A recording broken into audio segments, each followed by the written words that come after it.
All right. Good morning, you guys. Good morning on YouTube. Kansas City, Missouri time, Central Standard Time. It's morning. It is morning. This is Mr. Gigi. How you guys doing? I'm broadcasting out of Kansas City, Missouri.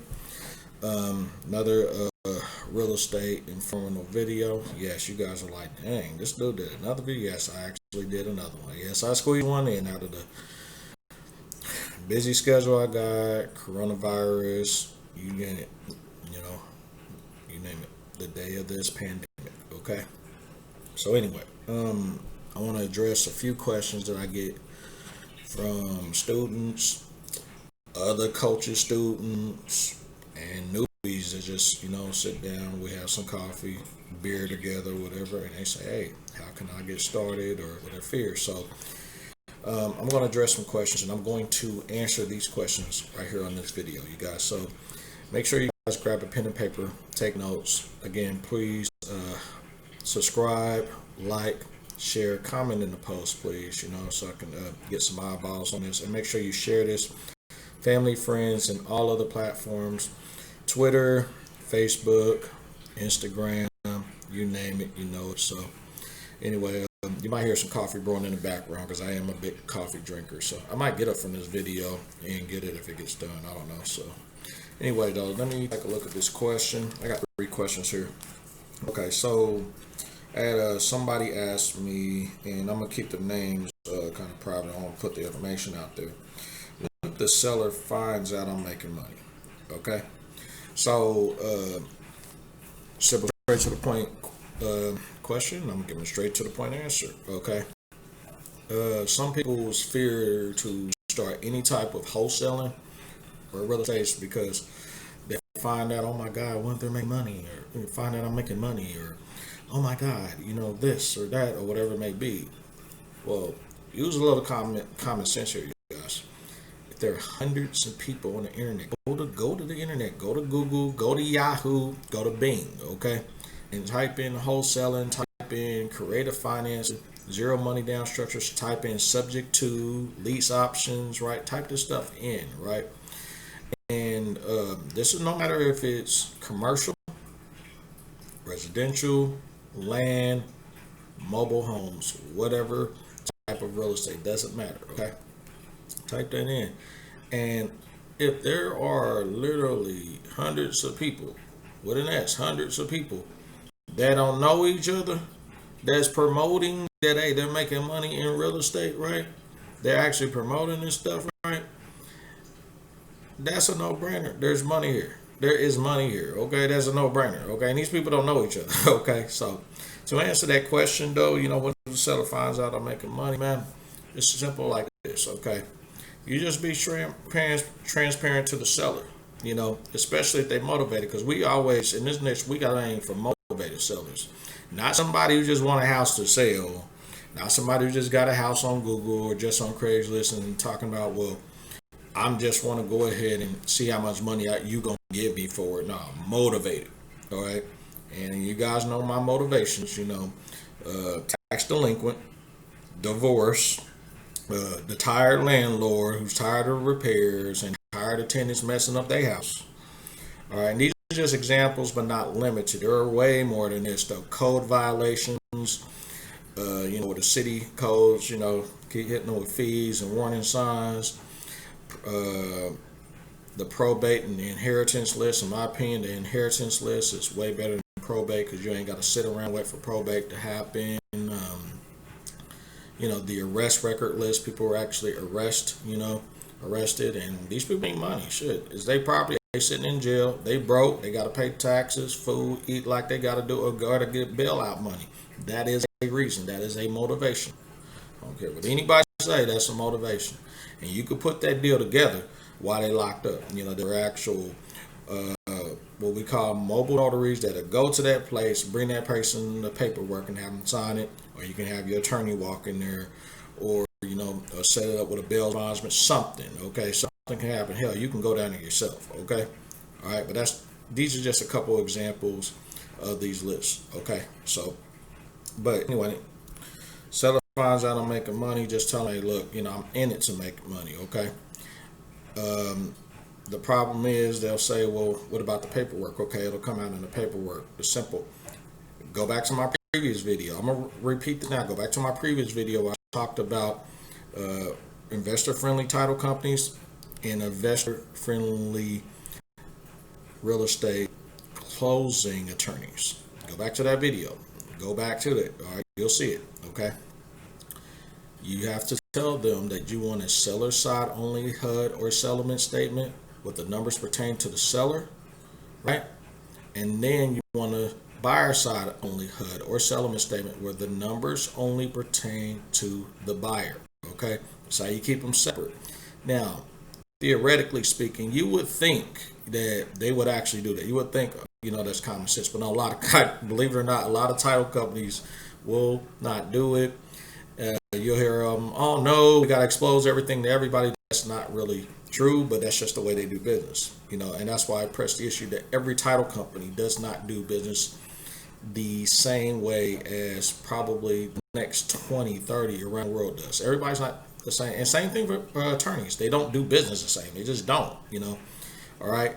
But, some of them are investor friendly, sure, because they understand that if somebody finds out that, let's say I'm making, 15 grand on a deal on the seller side, and this seller, is emotional. They didn't have this house for over 50 years, and and they're making, 5 grand, and I'm making 15 grand, whatever. And of course, there is a 50-50 chance this person's going to snap. They're going to flip out. Oh my God, he's making 15 grand. But no, you have your assignment fee. The money you making show up on the buyer side, because the buyer, he don't care. He don't. Or in most cases, they're encouraging you. It's a different argument. They encourage you to make your money. Think about it. If you selling me, okay, a house, I'm a cash buyer that's worth $180,000. All right, you got it under contract. I don't know. Let's say 20 grand. Okay, and you selling that thing to me for $60,000. Right? Come on, man. I'm buying a $60,000. I'm buying this for $60,000, knowing it's worth $180,000. Do you really think he cares about you making $60,000? Hell no. And that thing needs probably I don't know, let's say 30, 40,000 worth of work. Okay. Yeah, he's stealing that shit. Because come on, he's buying it for 60. He's gonna put 40 in. Let's say 40. He's in it 100. Put it right back on the market for 180, maybe 185. Give him a little leeway or whatever, and he's going to make $80,000, $85,000 minus closing cost fees and all that shit, right? On top of his investment, he just invested with you, all right, and the seller. Yeah. Do you think he cares that you're making an additional $40,000? That 20, you agreed upon, out of that 60 he brought to the table, that goes to the seller. That goes to the seller. Okay. Do you think he really cares? Think about that. It's like I gave the Reebok Foot Locker theory. Okay. And the theory is this: do you honestly think and believe at any time there's some shoes for $250,000, man, or $250? All right, I said $250,000, $250 at Foot Locker or Finish Line, whatever, right? And it has Jordan's labels, some Air Maxes, whatever, right? Right? You can get them the same day, whatever, but they only come in one color, one brand, right? $250. When you can go on eBay, for example, this is just an example, buy those same pair of shoes, taxes included, everything, right? Even free shipping, though, right? Free shipping, but it comes in 7 days. You can get those shoes for $69.99, all in, free shipping. And it comes with 10 different colors, right? Same brand, 10 different colors, okay? And then also, too, it comes with like a 90-day exchange, a sweet deal, okay? All right, let me ask you a question. Do you think that you really care, because you're purchasing these shoes, that the person you purchasing on is going to make $69.99? Do you really care? Think about that. Think about that for a moment. So you're not going to care. You're like, damn, that's a steal. Shit, $69.99 compared to $250. You better be all on it.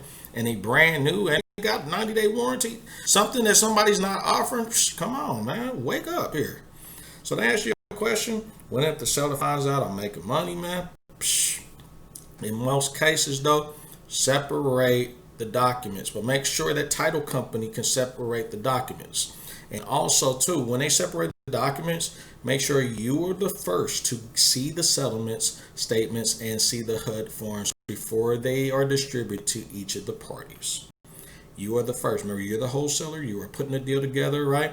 You're the investor. If you're doing a zero down structure, you're the first to see those statements before they're distributed to the parties. Because you got to remember, you want to review those numbers, make sure those numbers look great, make sure the fees are okay, make sure the money that the buyers bringing to the table is on there, make sure the money's going to the sellers on there, make sure that stuff is on there. Study it, okay, you guys, all right? Don't just assume, well, I'm going to just throw it, toss it in the hat and hope everything going to be okay. No, All right, and you have to be aggressive with these people. Stay on their ass, man. Because like I say, they could put anything on a settlement statement. Anything, okay?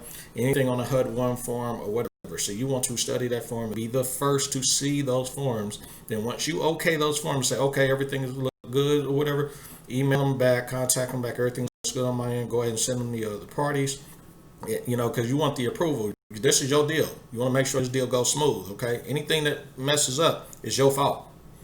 Anything that messes up is your fault. It's not the buyer's fault, not the seller's fault. Anything that messes up is your fault because you're putting this deal together. You're the middleman or the middle lady. Okay? Cool. So hopefully that answers that question. Okay. All right. Separate HUDs, one forms, and separate settlement statements. Okay. All right. Cool. Next question I have is multiple coaching programs are confusing me and I don't know what to do. Okay. Multiple coaching programs. All right. There's a guy that I met and he has spent well over $8,000 to $10,000 in coaching programs and he hasn't got started for shit in years. But he goes around, right? Goes around and says, but I know about lease options and I know about subject twos and all that, whatever. But he has not done one deal, y'all. One deal. That's a damn shame. And there are people out there that spend all this money on these courses and they don't do a damn thing with it. They ain't made a lick of dime. They're still stuck at their job or stuck at their mama's house, whatever. Or stuck staying in a crazy ex-girlfriend's basement. You know, she upstairs with a dude. You in the basement staying in her basement in her house. That's miserable, you know. And the chicks, I'm going to get on y'all too. Y'all stuck staying with the kids' daddy before the sake of the kids, but he up here cheating on you with other women, talking about you want to be in real estate, but you making up excuses not to do the work. Dude, I'm going to tell y'all like this. I'm going to keep it simple again. Do the work. Do the grunt work. All right? Get out there. If you got to put out some banner signs, get out there and do that shit, man. If you got to get out there, do direct mail and put up the money to do direct mail, go do that. If you got to cold call and skip trace your ass to a deal and call up hundreds of people or whatever, you go do that, okay? You go do that, all right? Because 5, 10, 20 grand, man, 50 grand can change your life quickly.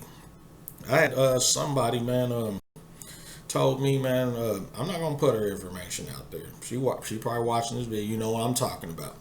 I got 20 buyers, and I am faithfully flipping deals with them, and I'm surprised I'm not closing these deals. I told her, I say it like this. You know me, I'm not going to sugarcoat this.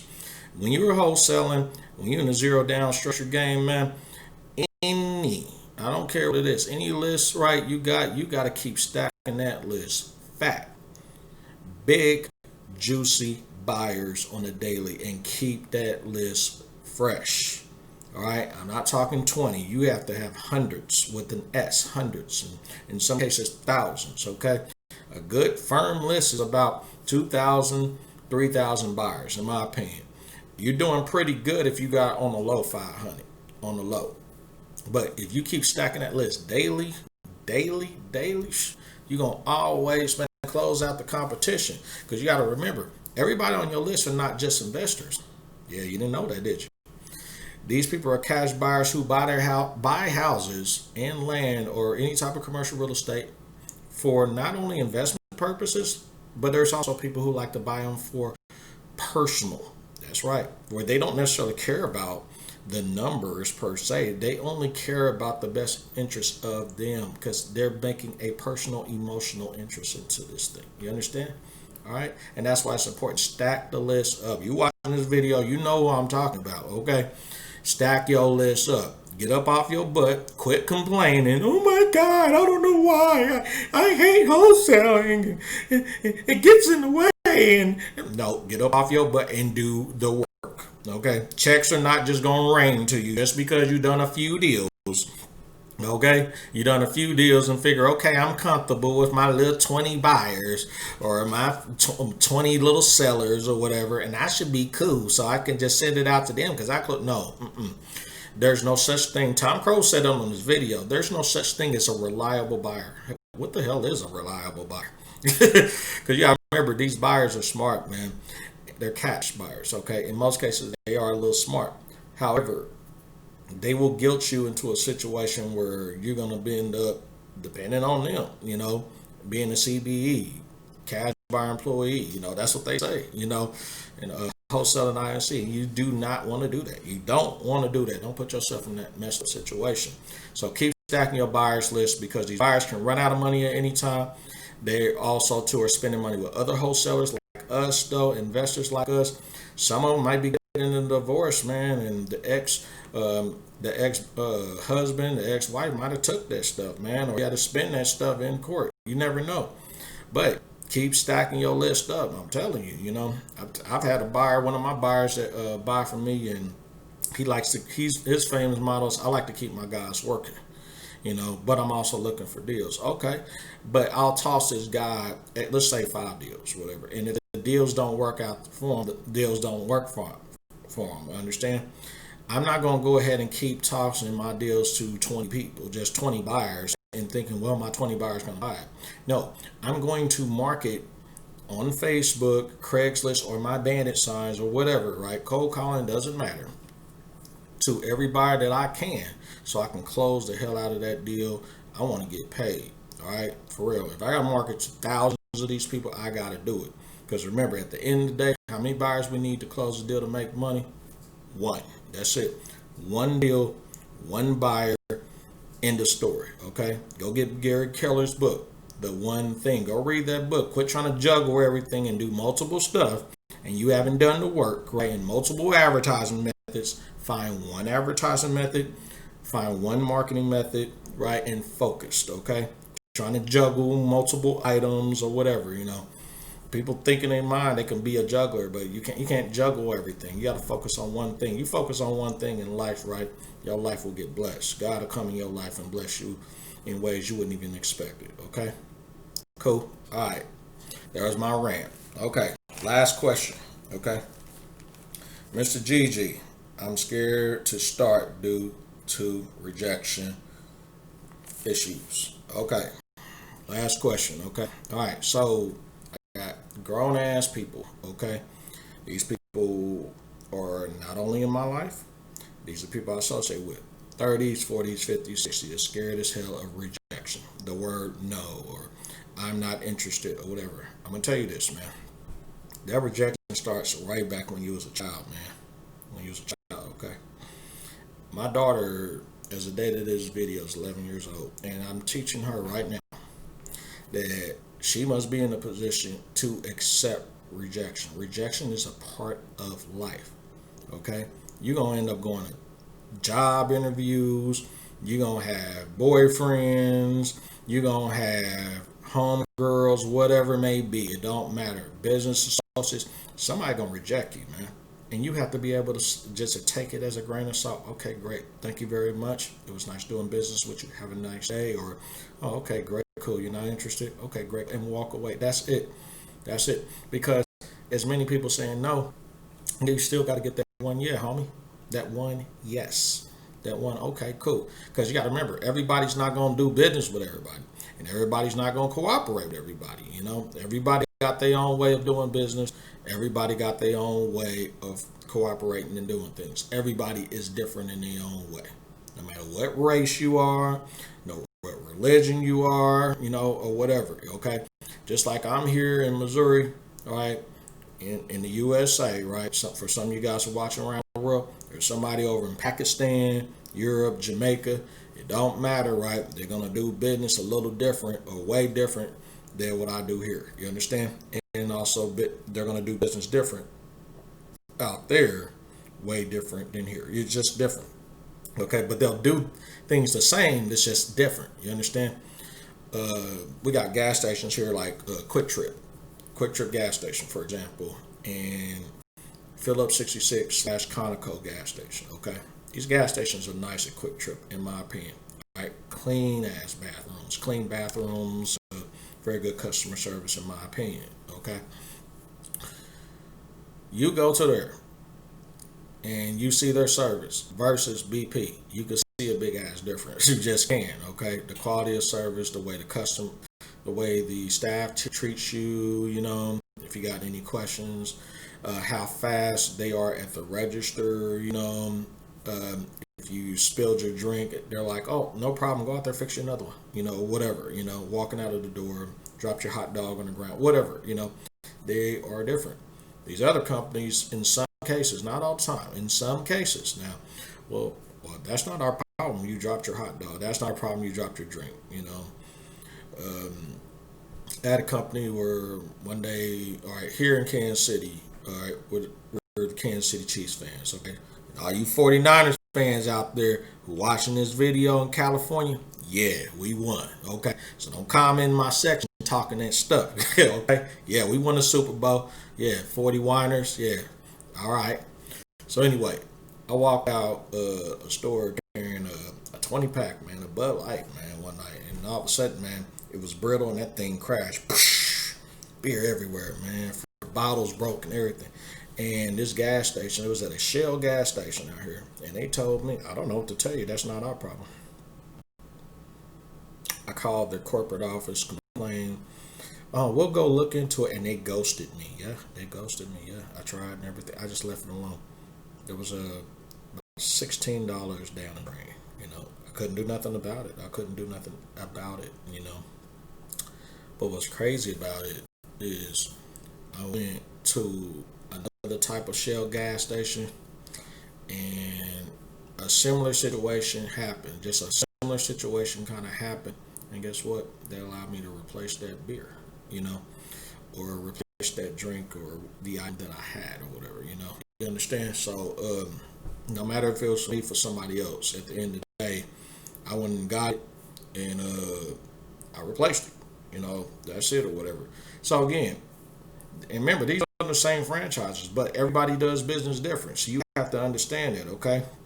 All right, and you got to get out that fear of rejection. You know, I had grown exes. I couldn't even be with their ass because they got that fear of rejection, man. I can't be with a grown ass 30, 40-year-old, 50-year-old person, whatever, you know.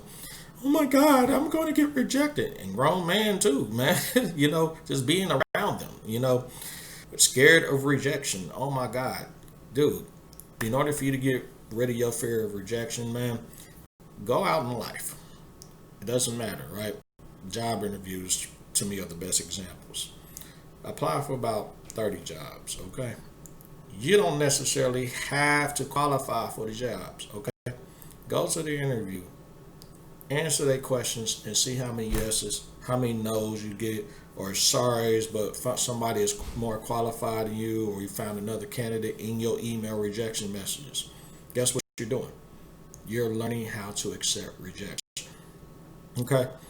That's accepting rejection. Accepting rejection is a part of life. You got to get over that shit, man. You just got to, okay? All right? Because if you can't get over rejection, man, this business is not going to be for you. Just like I run into people who just like to text message all the time in this damn business, man. In this business, man, you can't text yourself to a deal, homie. You can't. Get on the phone, and you need to talk to these people. Because if you start text messaging these people, and you're talking about, well, I'm scared to talk on the phone. I'm scared to get on the video or meet somebody. Yeah, I seen grown men like this too, for real. Guess what's going to happen? These people going to not do business with you. They going to think you're catfishing or you're scamming them, man. You understand? Wake up here, you guys. This is thousands of dollars. You got to take your business seriously, man. If you don't take your business serious, who else will? Wake up and get more experience in dealing with rejection, you guys. It is a part of life. Get over it. All right. Go take that leap of faith, right? You know, you're going to get rejected. And sometimes after you get rejected, try again. Try again. I went to a real estate meeting, and one guy told me, because I believe in shooting sellers who's trying to charge very high for their property, right? Knowing damn well this thing needs a lot of work, lowball the heck out of them and be embarrassed about giving them an embarrassing deal, okay? Embarrassment, okay? And when you give them that embarrassing offer, guess what happens? They're gonna go ahead and they're gonna cuss you out. They're gonna get offended. And one guy who I was talking to, he said he got escorted off the property and the door slammed. But you know where his persistent was? He called back like 2 days later, and the person said, "You know what? I apologize. I was going through some things, man, or whatever, and I can't accept that offer or whatever, but I can accept this. It was within the guy's numbers. Make sure you do your numbers too." And he accepted the offer. He got that contract. Okay. If he stayed in that fear of rejection, he wouldn't have made that money. Think about it. He wouldn't have made that money. If he just stayed in that fear of rejection, he wouldn't have made that money. It's just like I say, real estate is like dating and relationships, okay? You're going to go through a whole bunch of people, man, right? You're going to meet that's going to sound good, look good, or whatever, but eventually, not everybody's going to be your cup of tea. Not everybody's going to be a cup of tea, okay? Not everybody's going to be your cup of tea, okay? All right? You're going to get some good apples, bad apples. You might have to go through hundreds of these people, but eventually you're going to find somebody who you can tolerate, okay? Until that dies out, gets old, whatever, or you might get lucky and that person might stay in your life forever and not juggle you and keep options open with multiple guys, multiple chicks. It doesn't matter. It can happen. You understand? So anyway, so I want to thank you guys for coming to this YouTube channel. Please click the like button. Please subscribe, comment, share, right? Family members, friends, people all over the world. Share, share, share. I'm telling you guys, all right? I really appreciate you guys. Thank you for supporting me, you guys, though. And again, there are other YouTube people, coaches that are on this platform, okay? I'm not the only guy out here. I don't know everything myself, but, thanks to their knowledge on YouTube, Facebook, and on, IG and Twitter, yes, and Craigslist, right? I find these people everywhere, right? I wouldn't be the person that I am today, okay? It's not about how much money you got. It's not about necessarily how much experience you're not. It's about a person who actually done it, been there, done that, man. And I could put myself in a position to be both the student and the teacher every single day because I'm always learning something different. You understand? But anyway, remember you guys, nothing's going to happen unless you take action. I'm going to say it again. Nothing's going to happen unless you take action. Okay? All right? So make sure you educate yourself up daily. Make sure you financially educate yourself and don't let your mind go dormant and quit making excuses for the reason that you are not successful. Just go out here and try and do it. You're going to make some mistakes, but hey, keep doing it. Until then, this is Mr. Gigi from Kansas City, Missouri, home of the Kansas City Chiefs. Woo, woo! I'll holler at you later. Patrick Mahomes, home. Peace.